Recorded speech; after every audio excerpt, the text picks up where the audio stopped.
today I saw two more alums, one at USA, he's in risk management. I was trying to encourage him to change jobs because when a former student tells me I got this job figured out, I was like, it's time to change it. Yeah, I think I probably do. And then some of y'all heard my conversation at 5 today with Tibby. He spoke to the investment side a few years ago. Should I tell people what business he's in? But he went to Goldman, and then he went from Goldman and started his own firm, a private equity firm. And so Natasha probably get me in trouble for telling you what he does, but his business, he does cannabis startups. That's his business. He's interesting. He does some real estate on the side. Really impressive what he's doing. I mean, when you quit Goldman with a great salary and you start your own firm, but he wants to hire some interns, so I might send him some names for that. It's a remote job, so you can work from here. And it's one of those, yeah, I might be a little too far along for this, but do you do a big firm or a small firm? So after your sophomore year, I think that's when you do the small firm. The advantage of small firms is you do everything. So you're interacting with the partners and you get to see everything.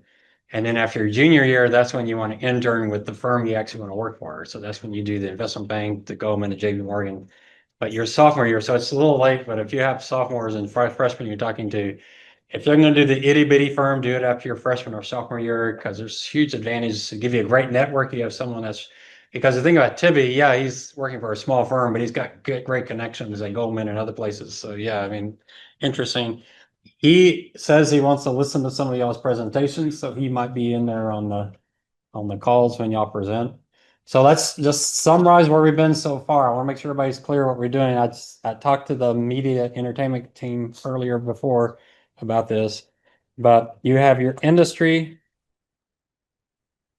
pitch books, and you have your stock pitch books. Your industries you're doing as a team, you have 3 of them. You got to do first one by September 25, maybe September 30 at the latest. By the end of September, you should have your first industry pitch book. We'll talk about what's in there, just remind everybody. Second and third, end of October or early November. So you really want to try to get 2 of them done in October. You're going to find after you do the first one, you got good practice. So part of this class is I got to break y'all from I'm an A student, so I put 80 hours in everything. You're now going to go into your career where I'm a top-notch employee. I put 80 hours in what matters. So you got to stop doing unimportant analysis and get focused. So the part of this is speed, productivity, find out what's important. So that's the industry side. We'll talk about what's in there in a second. Your pitch books, you're going to start.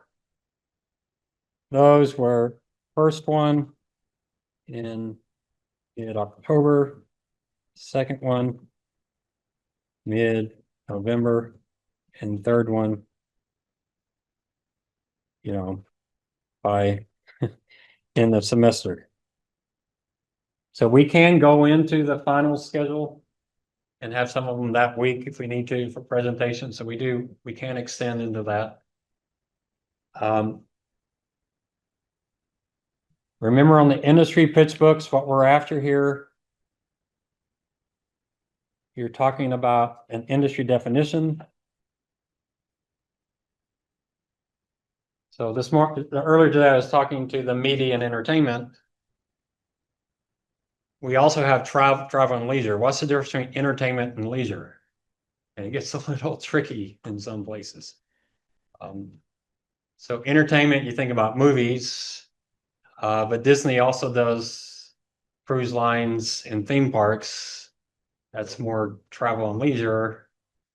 Those Disney's in both categories. Which category do you put them into?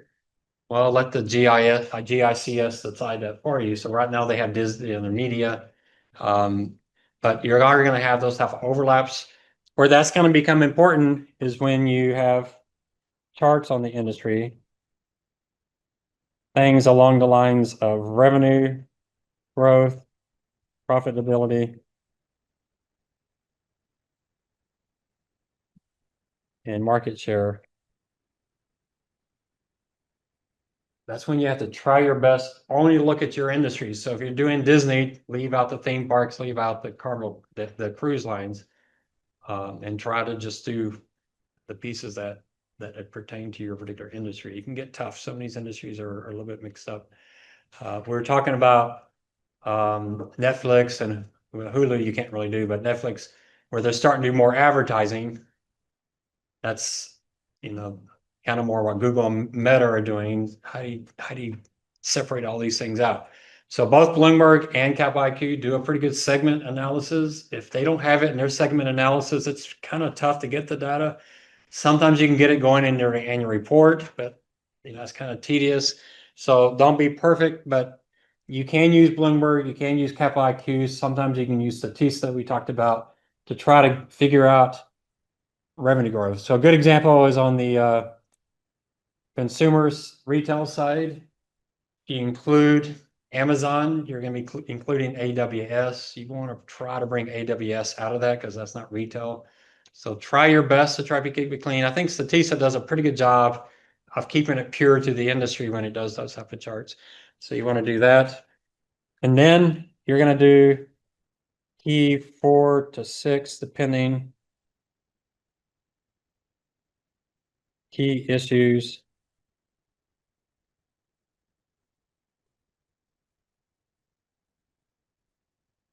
With charts and quotes. And you're going to be using porters to ID the issues. So as I said, you don't necessarily have to do a porters presentation. You can. A lot of people do porters, but I want you to use porters to find those issues. What are the buyer issues? What are the supplier issues? What's going on inside the industry? Try to find those key issues. And then you have a final conclusion on growth or life cycle. And that's really as far as you need to go because you're not recommending, we're going to be industry neutral. So if the industry's 20% of the index, we're going to have 20% in that industries. So the reason you're doing the industry is to set up your company. This is really foundational for your stock pitch. So is this a slow growing industry, fast growing industry, average growing industry? It's late in its cycle, it's early in this cycle. Those are the kind of things you're interested in.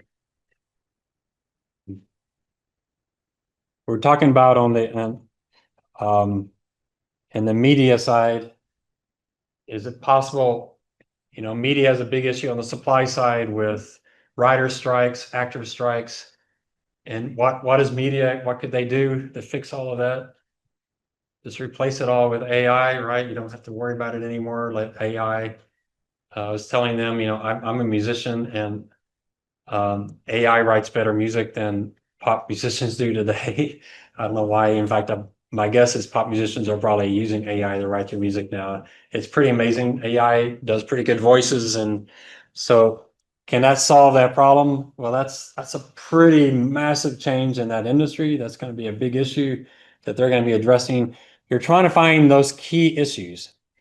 I would recommend you have this one, the first one, fully drafted by the end of next week.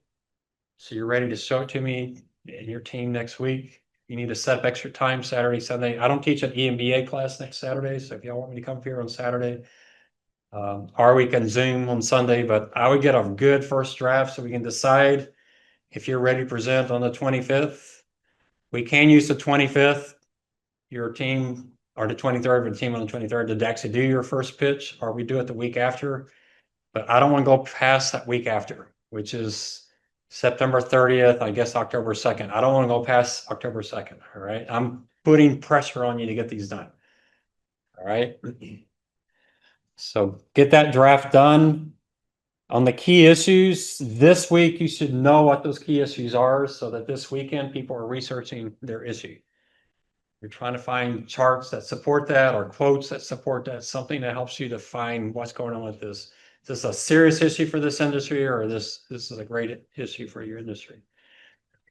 So get those this week. I'll be talking to you on Thursday, those teams I see on Thursday, to see where you are. I know the media team has a good draft.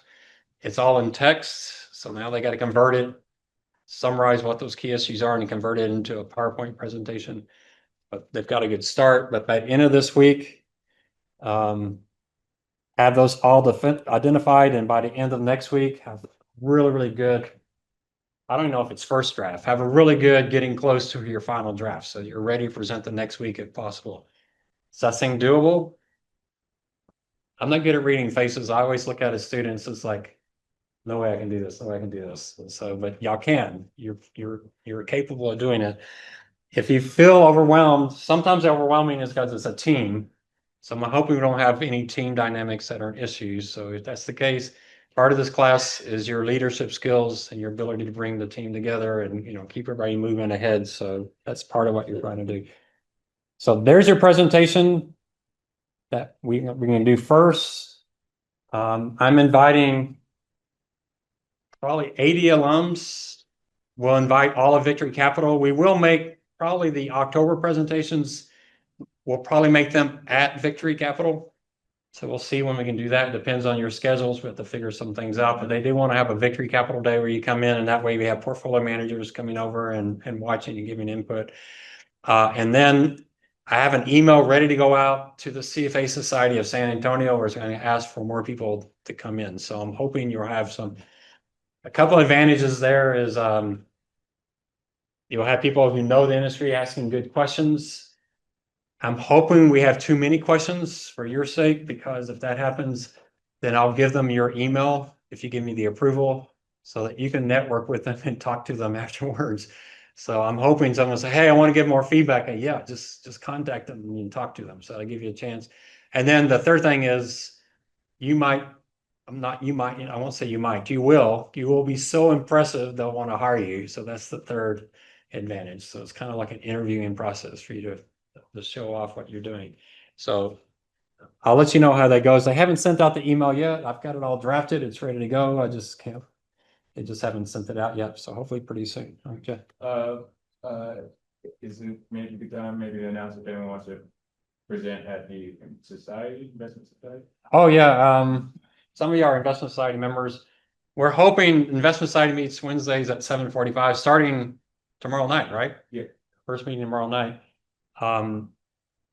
We're going to have our dashboard team presenting there. That's the team that meets on Mondays. We'd also like to have some stock pitches presented there. That'd be good practice for your actual stock pitch. 10 minutes, go up and present. We had Reed's team did that last year, right? Y'all presented to the Investment Society. You had invited your mentor in. So yeah, it's a good place. It's not a particularly hostile group. They tend to be fairly friendly. So yeah, if you want to present your stock pitch there, we can't get everybody to do it because we don't have meetings, but yeah. And remember my quote, do what scares you. So if you don't like public speaking, what should you do? You should do public speaking. It looks great in an interview. When they ask, I just say, you got to set up that one question, what's your weakness? And I tell you, I don't like public speaking, so I volunteer to do public speaking. It's the perfect answer to that question. And it gives you great practice because you're going to be doing it. Finance, we do a lot of presentations. I was scared to death of public speaking, and now they call me to come speak to 500 people. I don't even think about it. I say, yes, sure, whatever. But to me, it's a lot of fun. So you might, your fear might be keeping you from doing what you really love to do. So just jump into it. So you have that opportunity as well. All right, on the stock pitches, the pitches, the key for this week. So on the industry, the key for this week is get those issues identified, and the next week draft it. The key for the stock pitches is to get that buy list this week. All right, that's probably what we're going to do tomorrow, right? Get your list finalized. So if your team doesn't read it, if y'all gotten y'all's, I know y'all are still trying to get to the final model. Yeah, we have a list, but we're still trying to change. Yeah, so you can massage it a little bit, but don't get too fancy. We're not doing a buy list we're going to buy. We're doing a buy list so you have stocks to do more research on. We'll talk about that tonight. All right. So this week, I want every team to know at the end of this week, every student should know the 3 or 4 stocks that they're responsible for. All right. So everybody see, I'm gonna keep all on a schedule. This class is a little scary for you. It's really scary for me because this is the first time we've done this. So we got to get this to work. So I'm gonna keep you on a schedule so we don't get behind and we can push through because we're on the hook to buy about 40 stocks between now and next March. And so we got to get them this semester because March is going to be too fast. So, all right, let's talk about the pitch books. So the stock pitch books, you're going to start off with 3 to 4 on your buy list. And I'd recommend you sort them by industry type. So like in consumer discretionary, they're going to be doing travel and leisure first. I would probably, if I were they, separate airlines as a separate model and have someone just do the airlines. And that's one where we'll probably add in some international. I just don't see I can do airlines without Ryanair in there. So I would probably, whoever's doing travel and leisure, probably have one person do the airlines. And airlines is great because they have their very specific ratios that help you give a great. In fact, we have an airline model that we can use from a prior semester that's really, really good. It's got available seat miles and those kind of things that are very specific to the industry. There's a lot of things you can do with that industry. So media and entertainment, you can kind of break that up, find groups of stocks that fit together so that a person trying to get from 4 to 1 has similar type of companies. So you want to get that list. And what we're going to do is we're going to go a little bit out of order. And this is more for just process. Is we're going to start with valuation to try to get to 1 stock. We really want to get you from the 3 to 4 stocks down to 1. So we'll start with valuation so you can try to figure out which of your stocks is the most undervalued, looks the most promising. So we'll spend some time on that.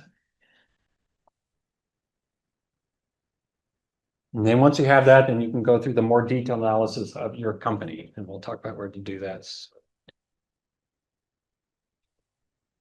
So the stock pitch book is, you're going to do the overview and history of the company. And you're going to try to get really quickly to competitive, sustainable, competitive advantages. And then we're going to do valuation and then recommendation. So we're going to start with valuation so we can get the 1 stock, but then once you get that, then you're going to do the full pitch book for your company. Now I'll send y'all some pitch books on WhatsApp. I don't know if, did y'all watch any of y'all watch that YouTube? The CFI. Well, there's CFI. I gave you some of those student competitions where they're doing pitch books. So you might watch some of those. That they've become pretty standard what they go through. Well, I'll give you some of the typical things that they do. For the CFI one, I think I gave you an actual stock pitch, not a video. So it was their actual deck of slides that they show, which is a good example. There is somewhat of a kind of especially on the investment banking side, of what a stock pitch can contain. So you want to follow that as closely as possible. If you can find these companies on Business Breakdown or acquired, they're really good. There's an interesting business breakdown I listened to today, a firm I wasn't that familiar with. It's not in the United States. It was interesting. If you can't find your company, try to find a company in the same industry and listen to it and give you some great insights as well. It's the kind of things to be listening for and looking for. So competitive advantages, we're going to talk some here. We're talking about the value chain analysis. Again, this is orders. Value chain analysis is a pretty common term. So you can, I don't know if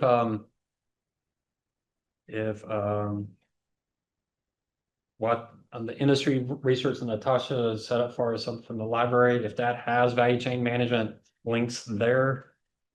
There are probably some out there that you could find them, but you can definitely, we've done it. I did it in class. I don't know if you remember it was last semester, but you can go into ChatGPT and say, give me a value chain analysis for my company, and it will give you a detailed one pretty quickly.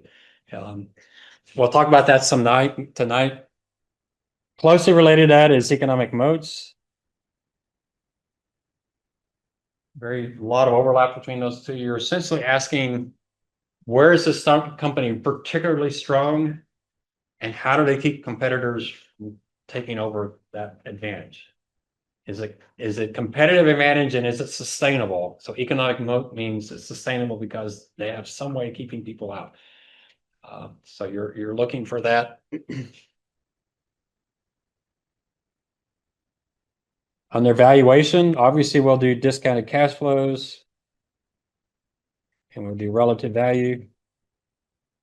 On discounted cash flows, we'll do a typical dividend discount model, or maybe free cash flow discount model. And we'll do a firm valuation. There's a capital IQ model we'll use here. This is we have a suite model for this. So the models are already built. The suite model is tied to Bloomberg. So if you go into Bloomberg, it pulls most of the data in. You just change the ticker, and then you have to update things like the beta. It has a pretty cool beta function I'll show you. Obviously, you can bring in beta from Bloomberg, but y'all know what I think about beta, so we won't be doing that. So we'll do my approach on beta. But it's set up. I set it up so that you can do a rolling beta on your company versus competitors, and I think it's pretty cool. Like if you put Target, Walmart, and Costco together, it's really pretty interesting to see how much lower Walmart's beta is consistently than those other companies. So I have all it set up. Nice thing is it's just push a button, it all comes in. So you don't have to do a lot of work. It's all set up. I used the Kappa IQ in my class last semester. I don't know if you remember it, but that one's set up very, very, very well. You do have to do a little bit of maintenance, but the cells that you maintain, I've got those highlighted. So you just have to go in and just change those cells.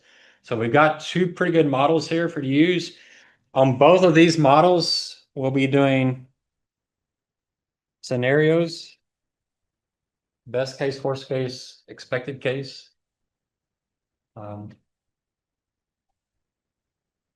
I don't think we know what the value of a stock is. I think we know what we're trying to find is the distribution of the value of a stock. We're trying to see where it is, and we're looking where its current price is.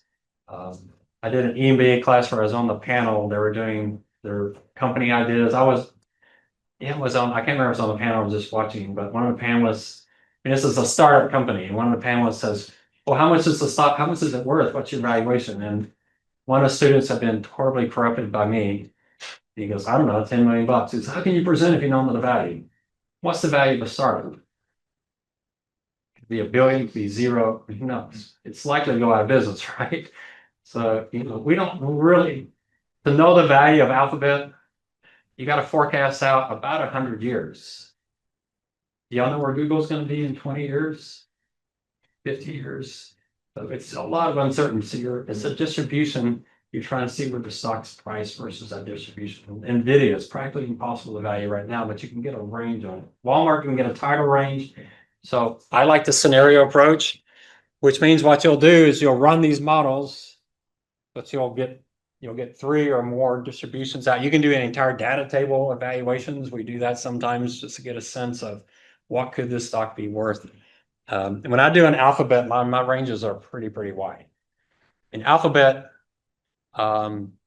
you think about Google with the threat of AI. Y'all saw the court cases like last week, right? Google was up 10% because the court said, hey, you know what?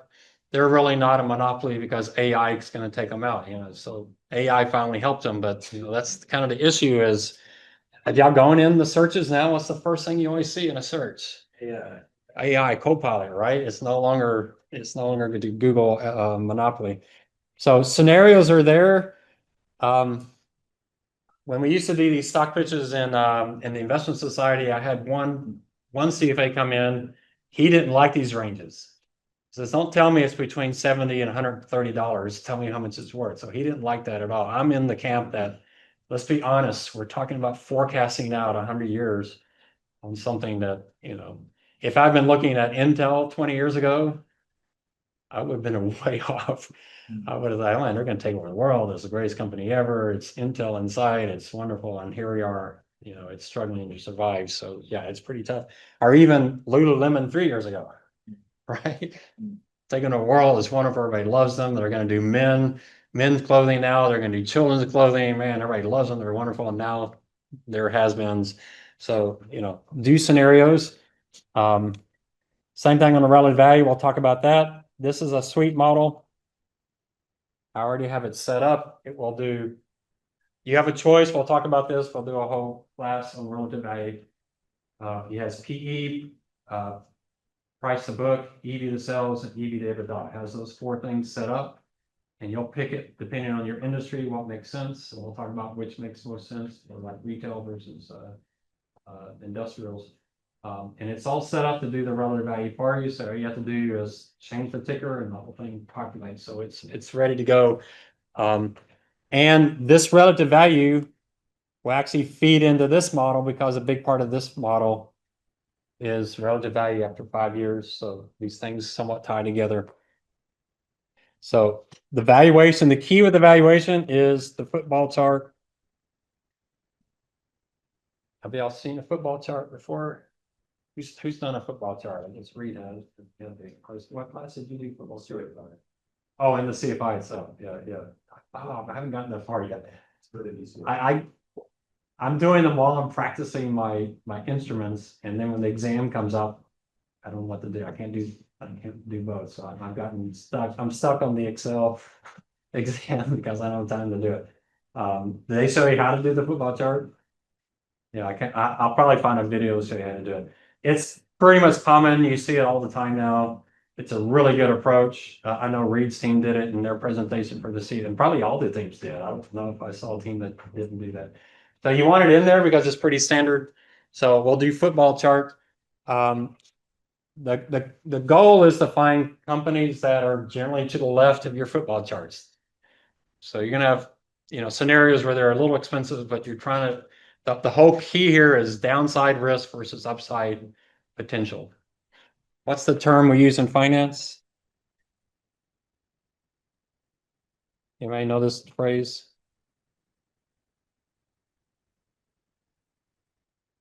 Margin of safety. Yeah. What does margin of safety mean? I got 20% downside, but that's small. My downside is 20%. If I'm really wrong, this is what I can lose, but I got all this upside. So you want that margin of safety. There is a famous book out there.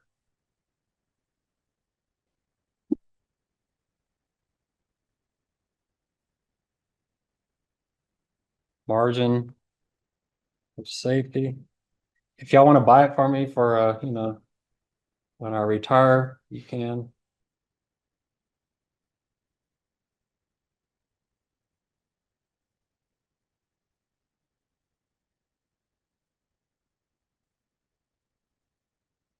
How much is it? Well, you can buy it used for $2,500. Brand new, I don't know if it exists. I have it in PDF, so you don't have to actually buy it. But yeah, for some reason, it's a collector's item. I don't know if Thorman actually signed this one. I think Warren Buffett uses margin of safety. It's a pretty. I think even Benjamin Graham might have used the term. I can't remember. Did Benjamin Graham talk about margin of safety? Maybe. So even the grades of finance are this idea of a scenario. You want to look, if I'm wrong, how much can I lose? And then what's the upside? So margin of safety is pretty important, which means you need to be pretty honest on the downside. Don't think Alphabet's going to grow 20%, but worst case, 19.3%. That's, you got to be honest what you really, really know going forward. It's going to be a pretty wide range.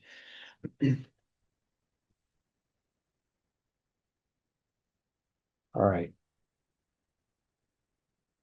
And then your recommendation is going to be buy, hold, sell.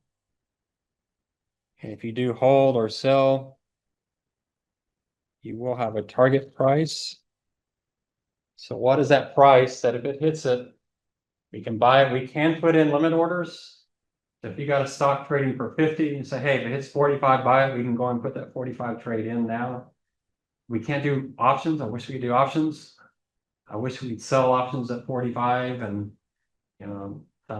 take advantage of the option premium. They don't let us do that, but that target price is pretty important. It's pretty common in a stock pitch presentation. Here's our target price. It's currently trading for this. Did y'all do target price? I think y'all did, didn't y'all?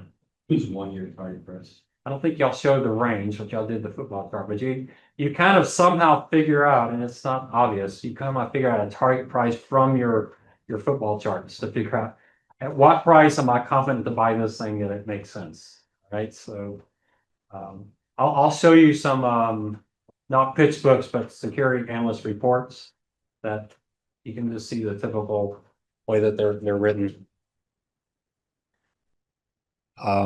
So it's a 10-minute presentation. What you want them coming away with is what it is about this firm that gives them an advantage, gives them profitability. Are they growing? So we're going to talk a lot about growth, obviously on their valuation. Are they growing? Where's that growth coming from? How predictable is that growth? Who are the competitors? It's really a lot of stuff you hear in the business breakdown. They do a really good job. Business breakdown doesn't do a lot on valuation. So that's the part we got to add, but they do a lot on sustainable competitive advantage. All right, so y'all seeing where you're going on the stock pitch? Any questions on the stock pitch? We'll be working through this the next few classes to get you set up. I'll show you some of the models. Some of the models are tied to Capital IQ, some of them are tied to Bloomberg, so we might do some of our Tuesday classes in the FSC, so I can use those two resources. I do have Cap IQ on my laptop, but it's incredibly unreliable. It kicks me out with that. So I could use my laptop here, but I'd hate to be betting on that and then it doesn't work. All right, let's look at the Porter's value chain analysis. So you'll do this. Remember, we're going out of order. We're going to start with valuation and then come back and do this for your company. So once you figure out which company you're going to focus in on, a value chain analysis starts off with what does the firm do? And Porter gives you a list of categories to look at what the firm does. And you're essentially asking the question, where in this list of activities are they strongest? Where do they shine the most? It could be more than one. It could just be one. The key with an economic mode or value chain analysis, it's not the number of things they're strong at, but it's how strong they are in their one particular one that they're the strongest in, right? So you're really looking for what really hits them. So what do they have here?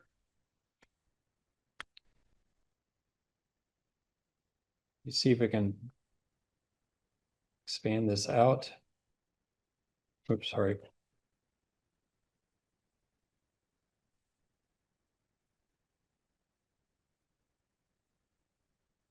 So you start off on the buying side, the inbound logistics, that's supply chain management. You can actually look that up as a separate item. So last week I was talking to Austin. Anthony was working intern at Whataburger here in town, right? I didn't know Whataburger was in town. So I was talking, one of our alums is the VP of strategy at Whataburger. Pretty cool. We didn't eat at Whataburger. Is that why you asked where we ate? I didn't think about that. I just thought of that now. No, I didn't go to Whataburger.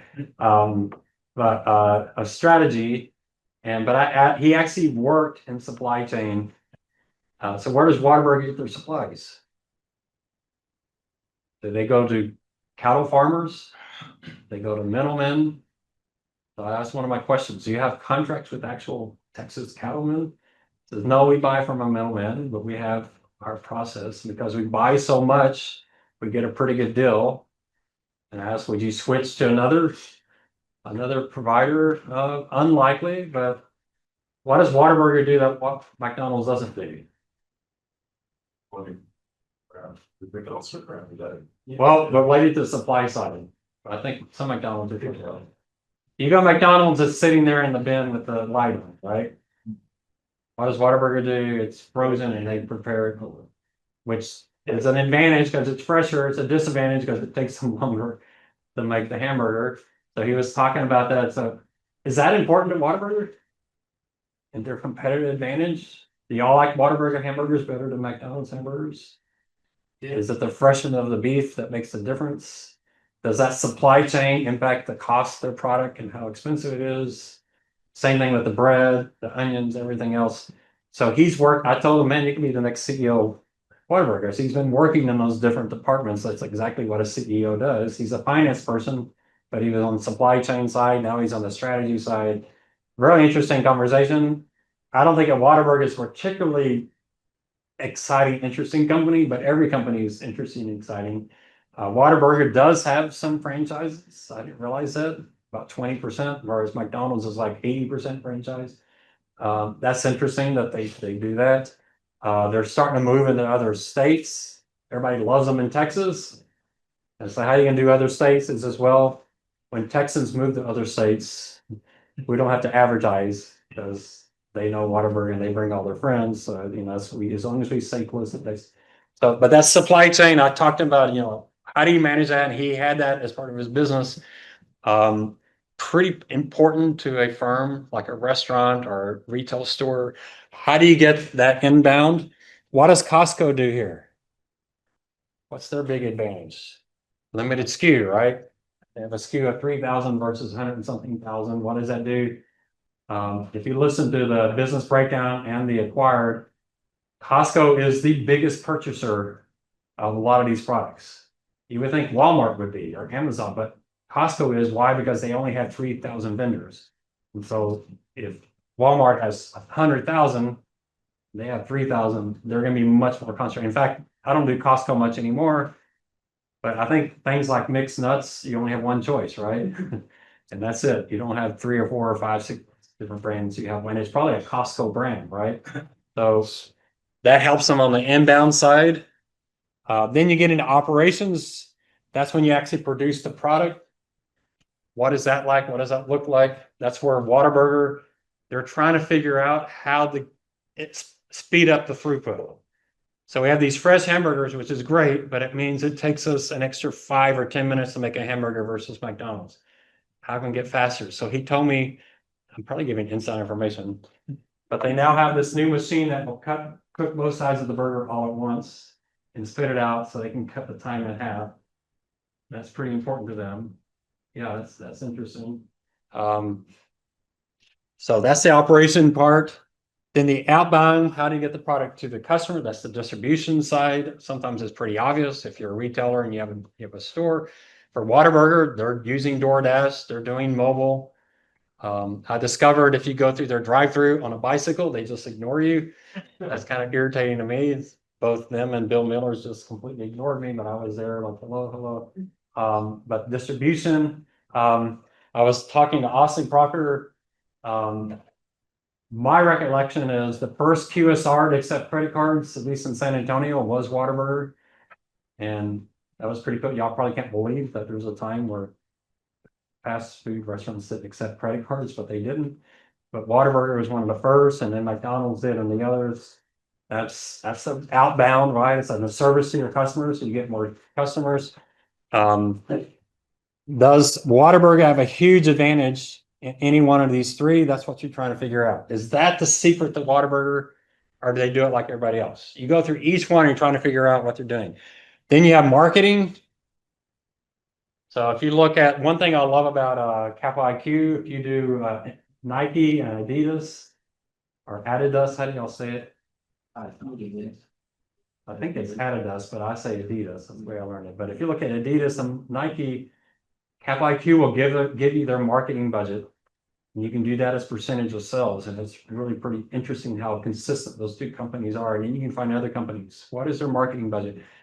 Whataburger doesn't do a massive amount of advertising the way McDonald's does. It's interesting. Costco does almost no advertising. Have y'all seen a Costco commercial? It's pretty rare. They do a lot of word of mouth. So the marketing side, the sales side, and then the service side, kind of after the sale, how you take care of them, is that their specialty. Some firms like Lexus, the after sales service is a big part of the business. Then you have the staff functions, the firm's infrastructure, human resources. You must say human resources, that's not important. I read a book by the human resources person from Google. Pretty fascinating. Google puts a lot of time into their hiring process. Their attitude is it's a lot easier. I mean, it's a lot better to spend a lot of time on a new employee than to try to fire a bad employee later.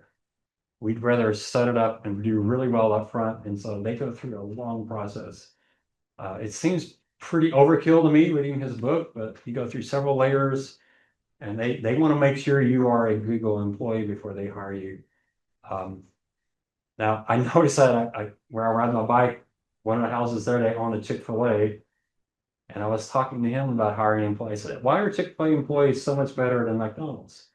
And he was telling me, he said, well, I was talking to this one kid, it was our third interview. I said, what, your third interview? This is the minimum wage entry. Yeah, our third interview. And we just weren't real sure if he's the kind of quality. Are you kidding me? But that was a Chick-fil-A person, and they're an owner, it's a franchise, and their attitude, this is my business. I want the best people. I'm going to put the time into it. I mean, that's how you do it, right? Why are Costco employees so much better than Walmart employees? They're paid a lot better. They have incentives. The human resources can be pretty critical to a firm. If you're doing a Accenture, what does Accenture do? Consulting. What's the biggest asset at Accenture? It's your employees. You better be good at your hiring process. But don't just assume they're good. What is it about the hiring process that makes them good? So that's the nice thing about Google is they actually have a book out there that tells you what that process is. You can see what it is and how much time they put into it. Technology can obviously be important. I was talking to Austin about Whataburger. What are you doing on the technology side? It was interesting listening to Starbucks. I think I mentioned this. The former CEO of Starbucks, Howard, what's his last name? Schultz. He doesn't like mobile. As he says, Starbucks all about the touch of the customer. It's the experience, and now people are mobile ordering it, picking up, and leaving. I don't know if he's right about that, but that's his big complaint. He says that's what's killing Starbucks. People aren't spending 30 minutes inside of Walmart and experience. He says it's a human experience and all that. I don't know, but technology extremely important. I love the quote I saw that said, "Every successful business going forward will be a software company." USAA will be a software company. Whataburger will be a software company. Ford will be a software company. Software is what it's all about. That's where everything is moving. Tesla obviously is a software company. If you look at what's inside their cars, extremely important. So technology is pretty critical. How good is the department? Procurement, very critical as well. That's where you're gonna impact your expense, your margins, what kind of deals you have with vendors, what contracts you have with your vendors. Those are kind of things to look at. Stuff that's not in here that's probably under infrastructure that some of you are going to have to talk about is mergers and acquisitions. If your firm does a lot of M&A, I want to know who's in that department. What are their incentives? How good are they at doing that? Business breakdown, I'm going to talk to you. I can't remember what I've said before. So if I repeat stories, just nod your head. But one of their first one was Cinnabon. Did I tell you about Cinnabon Catco? So she was the CEO. They don't usually do CEOs, but they interviewed her. I'm glad they did. She was a really good interview. But she talked about their M&A department and how that department was a huge advantage for them. It understood their business, understood what business would fit into their business, and that department was well aligned. What's going on? If your firm that you're looking at does a lot of M&A, you got to figure out what's going on with that department, how they incentivize, what purchases are they doing. You think about the Metas, the Amazons, the Googles buying their competitors. That's been a pretty big deal, right? You buy your competitors, get them off the stage. But look at that strategy, see what they're doing. The Bloomberg machine has a pretty decent M&A function. You just type MA. You can do it in your firm. You can look at the history of all the M&As. So in your stock pitch, you probably should look and see. I used to not be a big M&A follower, but I really listening to business breakdown. I'm starting to discover that M&A is a huge part of a lot of firms' story, especially their start and how they initially got together. So put some time into that. So finance can be I don't know if you say it's gonna be your economic moat, but it can be a big part of the value of the firm. So go through this, let Porter's, there's some Wikipedia and other where you can break it down in more detail. There's some detail here. This is a pretty standard one that you can get off the internet. Gives you some more information. What you're looking for is how much of a competitive advantage does this give you, and then how much does it cost them to produce it? Because usually if you're going to be the best in the industry, you're going to have to spend extra to do it. So think about that cost. What is it that they're doing that's giving them the advantage? What is it doing to their cost? That's why he has margins over here. You create an advantage so you can charge more, but it's also going to cost you more. You want to ask how much extra benefit is that giving you versus the cost. I'll show you the margin analysis we'll look at. I got it set up pretty well. I think you can use some pretty good margin analysis. In fact, I'm going to show you probably next Tuesday the financial analysis file I have. It compares your company to the industry, but I'll also set it up so you can compare. If you have 3 companies, you can compare to 3 companies real quickly and see whose margins are rising, whose margins are falling, and have a pretty good quick analysis to see if one firm stands out. That's value chain. Let me do one real quick. I'll just show you. I got ChatGPT here. Well, it may not be real quick because it's really slowed down. You all have ChatGPT on your phones? Okay. Oh, I can't do it. So I'll do one in one class. I'm on airplane mode, so my phone won't work. But I did it last semester. I think I did it on Target last semester. I just said, give me a value chain analysis on Target. And about, I don't know, 4 or 5 pages suddenly came down. Now you're not going to copy and paste that, right? But you're going to bring it in, you're going to read it, it's going to give you ideas. And it's very similar to what we're doing in the industry pitch. You're going to see 80 things and you're looking for those 4 to 6 things that are really going to tell you the difference between Target and everybody. What's distinctive about Target? Now you could go out on Facebook and do a survey. Why do you go to Target instead of Walmart? What would your friends say on Facebook? It's nicer. Huh? It's nicer than Walmart. More, the environment's nicer. The lines are really short, right? There's like one person in line. Wide aisles. Have you ever been to Walmart during the Christmas shopping season? Especially the carts, there's stuff all over the floor. They're all, 2 people with carts can't get by each other yet. It's the lighting, right? Walmart hasn't figured out you don't have to have these massive white fluorescent lights. But ask your friend, you're trying to figure out why do you, and that's the basic, retail. Why do you go here instead of here? Why do y'all go to Kohl's instead of Walmart? And your answer is what? We never go to Kohl's, right? Do any of y'all go to Kohl's? Why would you go to Kohl's? When's the last time you went to a Kmart? Is there a Kmart left? Is there any Kmarts left? When I was a kid, Kmart was the biggest retailer in the world. And I remember driving home from UT Austin and they announced on the radio, Sears was now the biggest retailer in the world. I thought there was no way Sears is bigger than Kmart. Kmart was everywhere. We loved Kmart. I'd rode my bike up to Kmart like once a week or so. I can't believe Sears is now bigger than Kmart. And now Sears and Kmart together, or I looked at it, I could actually buy Sears and Kmart myself. They're that cheap. There's nothing. So, you ask that question, why do you go there instead of there? Talking to our alums, he doesn't think Kohl's will be in business in 5 years. JCPenney, I think, is struggling. But that's the question, is why do you go here instead of there? That's their competitive advantage. Is it a cost issue? Now, if they have the lowest prices, obviously that brings their margins down. If they have better customer service, they must be paying their workers better. So those are the kind of things they're looking for. So it's a good list. If you can't think of anything, put a quiz out on Facebook, go to ChatGPT, see what IBIS World has. I don't know if someone check and see if IBIS World has value chain management. I'm not sure. Find something. All right, I told you I was going to let y'all out 9 minutes early tonight. When is that? When does this class go to? I think 8:45. 8:45. Okay. So I'll let you out at 8:36 if I remember. If I don't remember, we'll stay here till midnight. So, all right. Any questions on value chain? You see how powerful that is.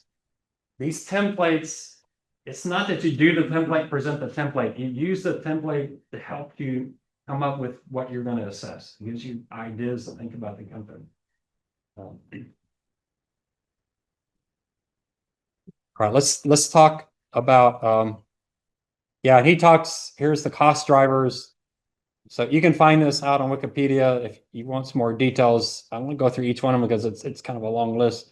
But what is it that this firm has? And then there's the 7 powers from Helmer. I'm not a big fan of Helmer's because there's so much overlap. I just give it to you that if you listen to Acquired, they use that, so you'll hear that one. But still, this list right here is pretty decent list. Use these lists as ways to get you thinking about the firm that you might miss something that's important. That gives you some edge.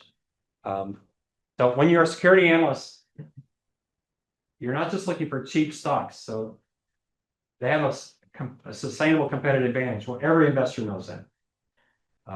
They got great margins. Every investor knows that. They have economies of scale. All those. That's not what your boss wants to hear. What your boss wants to hear is this firm has this and the market hasn't recognized it yet. When you say that, that's when your boss listens. So how do you get a bonus as a security analyst? It's not being good at finding cheap stocks. It's finding cheap stocks that your boss actually purchases in the portfolio. Because if you don't convince them to buy the stock, you haven't benefited the portfolio. So it's both. You got to find them and then you got to sell them. How do you sell them? You sell them by saying the market is missing this important point. If you do that, you're gonna win the game. In your experience, is finding that answer pretty common, pretty easy? Is there always something to find? I'm not sure if it's easy. I think sometimes we make up an answer because we have it, but you want to come in. If I show you, hopefully we'll have some alums come speak to us. We'll see. I'm trying to get Jason's probably the best if I can get him. He can in one paragraph tell you that, and you'll probably be buying the stock the next day. So he's an expert at it. Now, what he's going to do is he's going to pick one he really loves. So he may have 20 he's working on. If you take number 19 or 18, he may have a tough time. But if you let him talk about whichever one, he'll find one that he can make that argument and you'll want to buy the stock the next day. You've got to get to that kind of point. So that's why I recommended the Demotherin YouTube video of storytellers. You got to become that storyteller. You can say, man, the market thinks Uber is a transportation company, but it's a taxi service. No, it's a mobility company. You remember what Ford did a few years ago? They changed their names from a car company to a mobility company. It didn't quite work for them, but the motorist said, you think of Uber as a mobility company, it's a company that gets things from point A to point B. It's not just a taxi service. Right, that changes it. They got food delivery, they got all, that changes the math. And I don't think the market's seeing that yet. I don't think they price that in. Your boss will get real excited when you hear that. Now you got to convince them that's the case. How do you know the market's not seeing that? That's your problem to solve. But these frameworks will help you with that. Because I don't think they're seeing that how important this person is to the firm. No, those kind of things. Or in merger and acquisition, I don't think they're seeing how key that team is. That's why Cat Cole made such a convincing argument for Cinnabon. Man, these people know our business. And so when they had us buy the what do you call those things? The Antiums, whatever. What were those? The pretzels. Yeah. How does that fit in to our business? They understood it and they made the purchase. All right. So let's talk. See if we have enough time here.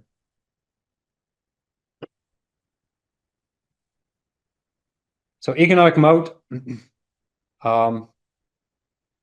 Economic moat, you're getting down to the individual companies. So Porter's 5 Forces is really at the industry level of economic moat. You're looking, does your firm have the sustainable competitive advantage? The value chain management, value chain analysis is one way to do it. Economic moats is another way to do it. It gives you pricing power that allows you to charge more. That's what we'll talk about brand identity here pretty soon, and brand value. Brand value really is that extra margin you get in your business. It's usually part of the business itself. There's something structurally about that business that protects it. And most importantly, it insulates the firm from competition. How do you know you have an economic moat? Well, your return on equity, your return on capital should be higher than comparable risk companies. So you take firms with the same beta, the one that has a higher return has some competitive advantage, and is that sustainable? If the return has been higher for years, that gives you some evidence. It should be noticeable in the numbers. You can say, well, they got a great economic moat, but their returns have been terrible. No, they should have higher returns. They should have superior returns. How do we say that in finance? They should have a positive EVA, which is what? Economic value added. What is economic value added? Let's see. Yeah, their ROC minus WACC is a positive number. Where can you get that?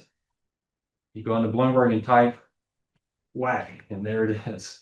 So if a firm has an economic moat, they should have a positive EVA. So that's kind of the first place you can go. Just go into Bloomberg, type WACC, and you got it. Or you can actually, I think in your models, your screening models actually brought in EVA spread. And even brought in EVA spread change. Is it higher today than it was a few years ago? So I would argue if now you're kind of relying on Bloomberg's definition of EVA, how they define return on capital and how they define cost of capital. So you're a little bit stuck with their definition. But I love the CEO. I'm running out of time. Where are we here? So I'll stop with this, but I got 10 minutes. The CEO of, no, CFO of Rackspace, he spoke. Rackspace at the time he was there, they were a big EVA user. USAA was a big EVA user. But he said, don't worry about how EVA is calculated, because there's a lot of debate on that. So it's not your level of EVA. He says, calculate EVA consistently over time, and it's the change in EVA. Is it getting better? Or is it getting worse? And so that was his big thing, because you can calculate all these different ways. The nice thing about Bloomberg is they calculate it the same for everybody. And so then you can see the trend and see how it's doing. So you might let EVA be a good way to define, does your firm have an economic moat? If it does, it should have a fairly consistent positive EVA. All right. Y'all keep me on the time here. I should put my alarm on. Where's the discrepancy in the calculations? Like, Well, WACC's the biggest one, right? So Bloomberg does a pretty good job at cost of debt. But then you have to use what beta are they using, what market risk premium they're using, so the cost of equity, especially beta, right? They may be using a beta 1.2, you think it should be 1.3 or something, so you're kind of stuck with them on that. I'm not real sure how they do the weight of equity versus the weight of debt on that. The advantage of Bloomberg on cost of debt is they do have all of the firm's debt, or at least public debt. So they do have that advantage. So you can get that number pretty quickly. I don't know how they do the marginal tax rate and those kind of things, but it's all there. If you use the WACC function, every single one of their assumptions is there on the screen. So you do have that and you can use it, but the key is they're consistent. So if you look at it over time, if a firm is getting better, they probably are getting better on EVA, even though any one year you might disagree with the number. It is an intangible asset. Generally, it's not something that's going to be obvious. And this is real key for economic moats, is firms with an economic moat probably look expensive. Their stocks probably look expensive. The market's somewhat valuing that as a positive thing. And so you think, wow, it looks expensive, but if they can sustain this advantage for some years, then yeah, the stock should be trading expensively. Economic moats tend to be in certain industries, and there is some overlap with Porter's five forces, so you're going to be doing a little bit of redundancy here.